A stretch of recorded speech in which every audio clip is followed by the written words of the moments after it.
Le code de la nature. Comprendre l'ADN. Tout a commencé par la compréhension de l'ADN, l'un des éléments fondamentaux de la vie.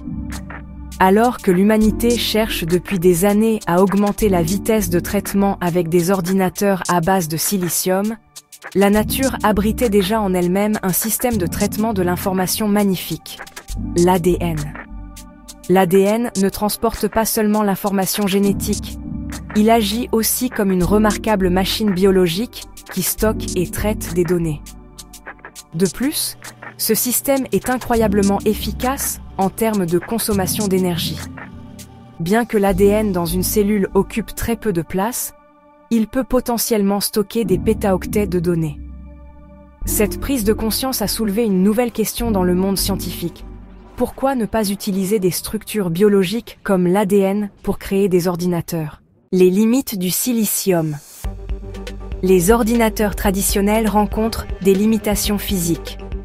À mesure que les transistors deviennent plus petits, les effets quantiques entrent en jeu, augmentant les erreurs de traitement. De plus, ces machines consomment toujours plus d'énergie. Parallèlement, l'humanité fait face à une explosion des données. La quantité de données produites chaque seconde dépasse la capacité de stockage et de traitement des systèmes existants. Alors que les ordinateurs à base de silicium peinent à suivre, les alternatives offertes par la nature deviennent de plus en plus attrayantes. Les bio-ordinateurs construits sur la base de l'ADN et des cellules offrent un espoir pour surmonter ce goulet d'étranglement. Cependant, il existe une différence cruciale avec les processeurs miraculeux de la nature, leurs besoins nutritionnels. La source d'énergie des ordinateurs vivants, les nutriments. La plus grande différence entre les bio-ordinateurs et les systèmes classiques est qu'ils répondent à leurs besoins énergétiques, non seulement via l'électricité, mais aussi grâce aux nutriments. Les cellules étant des organismes vivants, elles nécessitent des sucres, des acides aminés et d'autres molécules organiques comme source d'énergie. Une cellule décompose des sucres comme le glucose pour produire une unité d'énergie chimique appelée ATP. Les bio-ordinateurs suivent le même chemin. Pour réaliser un processus, ils utilisent cette énergie biochimique. Tout comme un humain ne peut pas accumuler de l'énergie sans manger, les bio-ordinateurs ne peuvent pas fonctionner sans nutriments. À cet égard, les bio-ordinateurs agissent comme des usines biologiques. Ils ont besoin d'énergie pour traiter et de nutriments pour produire de l'énergie. Cette source de nutriments doit être finement équilibrée. Un excès nuit à la cellule, un manque arrête le processus. Des processeurs opérés par la vie.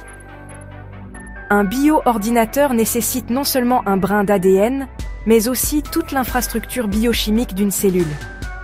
Ainsi, travailler sur les bio-ordinateurs signifie aussi nourrir l'organisme, contrôler les conditions environnementales et surveiller la santé de la cellule.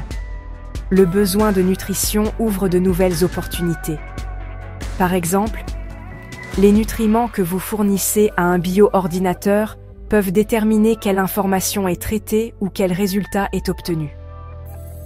Ainsi, la nourriture ne sert pas seulement d'énergie, mais aussi de mécanisme de contrôle. Cela rend les bio-ordinateurs plus vivants et dynamiques que les ordinateurs classiques. Chacun est, en quelque sorte, un système qui peut prendre des décisions, s'auto-réparer et s'adapter à des conditions changeantes. La nouvelle arme de la médecine, les ordinateurs intracellulaires. Avec ces caractéristiques, les bio-ordinateurs ont le potentiel de révolutionner la médecine. Lorsque des bio-ordinateurs microscopiques sont injectés dans le corps humain, ils peuvent puiser leurs nutriments directement à partir des molécules à l'intérieur du corps, leur permettant de fonctionner longtemps sans intervention extérieure. Par exemple, des bio-ordinateurs capables de détecter une élévation de la glycémie peuvent l'interpréter comme un signe précoce de diabète et intervenir en conséquence.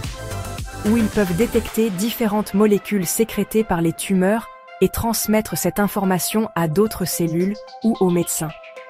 Pour ces dispositifs, le métabolisme du corps lui-même sert de source de nutriments. Il n'est donc pas nécessaire d'avoir des batteries externes ou des câbles. L'infini, et l'équilibre nutritionnel dans le stockage des données. Le stockage de données sur l'ADN fait également partie d'un processus dépendant de la nutrition. Bien que l'ADN puisse rester passif en tant que support de stockage, la lecture, la copie ou l'écriture d'informations nécessitent des réactions biochimiques qui requièrent des nutriments et de l'énergie. Par conséquent, considérer l'ADN comme un disque dur peut prêter à confusion. Oui, les données peuvent être conservées très longtemps, mais pour y accéder ou les mettre à jour, il faut un système cellulaire ou des processus biochimiques. Cela apporte avec soi la vitalité et la fragilité du processus. Plus les bioordinateurs sont nourris, plus ils peuvent traiter longtemps. Mais un excès ou de mauvais nutriments peuvent perturber le métabolisme cellulaire et entraîner la défaillance du système. Intelligence artificielle et esprit nourri.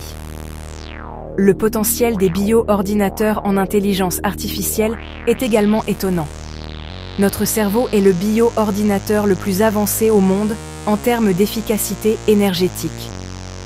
Avec seulement l'énergie de quelques bananes, nous pouvons effectuer des opérations bien plus complexes que les superordinateurs géants.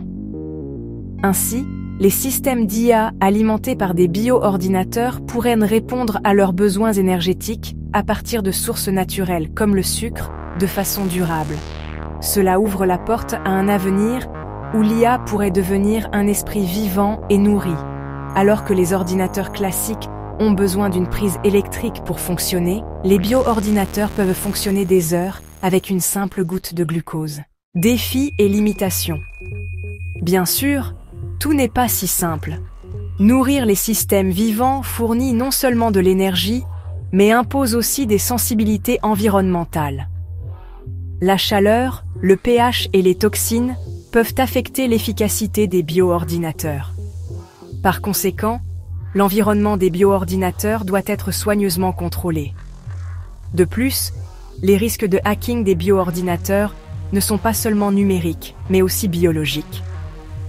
Si des logiciels malveillants peuvent modifier le métabolisme d'un système biologique, il faudra repenser complètement la biosécurité. L'ordinateur du futur, nourri, croissant, vivant. Les bioordinateurs ne font pas que traiter l'information. Ils croissent, se nourrissent, se reproduisent et parfois meurent. Cela les rend à la fois fragiles et uniques. À l'avenir, les ordinateurs seront évalués non seulement par leur puissance de calcul, mais aussi par les nutriments qu'ils consomment et la durée de leur vie. Un jour, au lieu de fournir de l'énergie à nos ordinateurs par électricité, nous pourrions préparer des solutions nutritives. Les indicateurs de santé cellulaire pourraient devenir plus importants que la température des processeurs. À cette croisée entre la connaissance et la vie, l'humanité se tient à l'aube d'une nouvelle ère, l'ère des ordinateurs vivants. Si vous avez aimé la vidéo, n'oubliez pas d'aimer, de vous abonner à notre chaîne et de partager vos pensées dans les commentaires.